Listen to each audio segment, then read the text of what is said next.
Hi అండి. ఈరోజు మా పాద చిక్కుడుకాయలతో చిక్కుడుకాయ కోడిగుడ్డు టమాటా కర్రీ చేయబోతున్నాను. చిక్కుడుకాయ ఎండు చేప చాలా బాగుంటుంది, అలాగే ఉత్తి చిక్కుడుకాయ టమోటా చాలా బాగుంటుంది. నేనైతే ఎగ్స్ వేస్ట్ చేస్తున్నాను. ఎగ్స్ వేస్ట్ చేస్తే ఇంకా బాగుంటుంది టేస్ట్ అయితే. అప్పటికప్పుడు కోసుకున్న పాద చిక్కుడుకాయలు కాబట్టి టేస్ట్ అయితే చాలా బాగుంటుంది. ఒకసారి మీరు కూడా కోడిగుడ్డు చిక్కుడుకాయ ఎప్పుడు వండకపోతే వండేయండి. ఇప్పుడైతే చిక్కుడుకాయలు కోసేసుకుని కర్రీ చేసేసుకుందాం.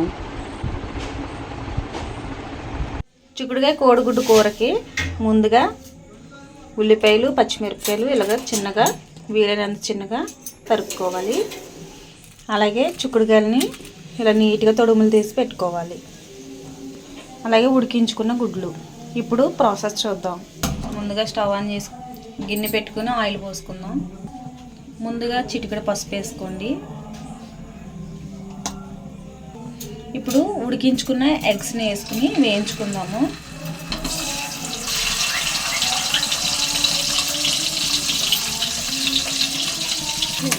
ఎగ్స్ వేగిపోయినాయండి, తీసేసుకుందాము.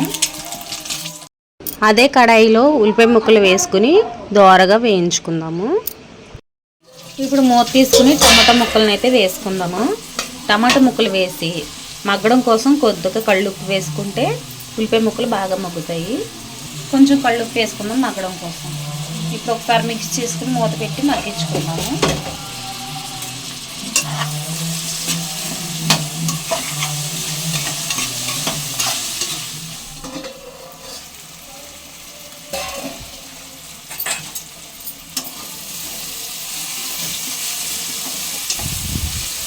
చూడండి, ఉల్లిపాయ టమోటా చక్కగా మగ్గినాయి కదా.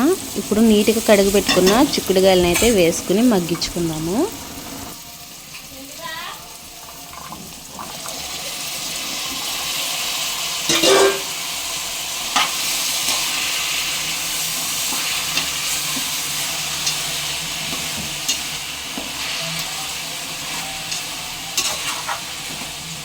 ఇలా ఒకసారి మిక్స్ చేసుకున్నాక మూత పెట్టి మగ్గించుకుందాము. ఇలా మగ్గించుకున్న చిక్కుడుకాయలని ఒక్కసారి మిక్స్ చేసుకుని ఉప్పు కారం అయితే వేసుకున్నాము.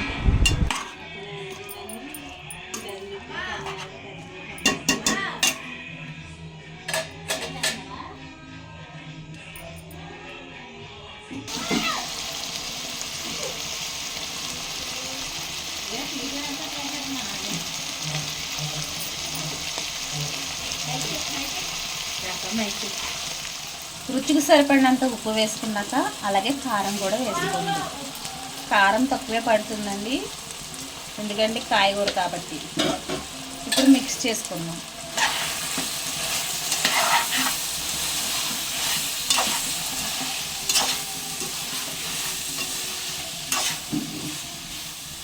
ఇలా మిక్స్ చేసుకున్నాక ఒక్కసారి మూత పెట్టి, మనకి చిక్కుడుకాయ అనేది స్మెల్ వస్తుందండి, ఆ స్మెల్ పోవడానికి ఇలా మూత పెట్టుకొని ఒక్క 2 సెకండ్లు ఉంచుకుంటే సరిపోతుంది.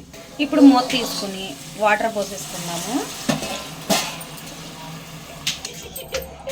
ఇప్పుడు వాటర్ పోసుకుని మిక్స్ చేసుకున్నాక ఇందులోనే మనం వేయించి పెట్టుకున్న గుడ్లు కూడా వేసుకుని ఎగ్స్ని వేసుకుని నూనె పైకి తేలే వరకు ఉడికించుకున్నాం. కర్రీ అయితే రెడీ అయిపోయిందండి. నేను చూపించిన విధంగా మీరు వండుకున్నట్లయితే చాలా బాగుంటుంది. ఇవి అప్పటికప్పుడు కోసుకున్న పాత చిక్కుడుకాయలు కాబట్టి చాలా బాగుంటుంది కర్రీ. చూడండి, ఎక్కడ కూడా చిక్కుడుకాయ అనేది చితకలేదు.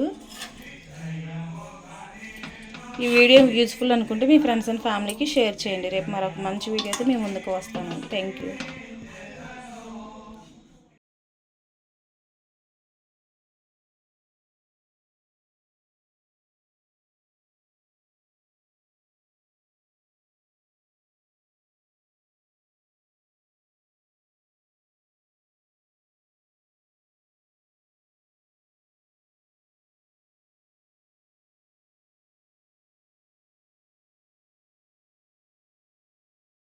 ఇప్పుడు కర్రీని అయితే టేస్ట్ చూద్దామండి. నాకు ఈ చిక్కుడుకాయ కర్రీ అంటే చాలా ఇష్టము, ఎందుకంటే మనకి ఈ వింటర్ సీజన్లోనే ఈ కాయలు దొరుకుతాయి.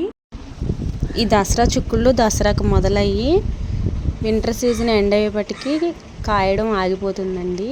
కానీ ఈ నీలం చిక్కుడు ఎంత టేస్టీగా ఉంటుందంటే తినే కొద్దీ తినాలనిపిస్తుంది.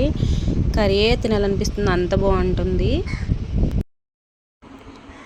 కర్రీ అయితే చాలా బాగుందండి. నేనైతే చిక్కుడుకాయలని రైస్లో నంచుకుని తింటున్నాను, అంత టేస్టీగా ఉంది కర్రీ. మా పిల్లలకైతే చాలా బాగా నచ్చిందండి, చాలా ఇష్టంగా తిన్నారు.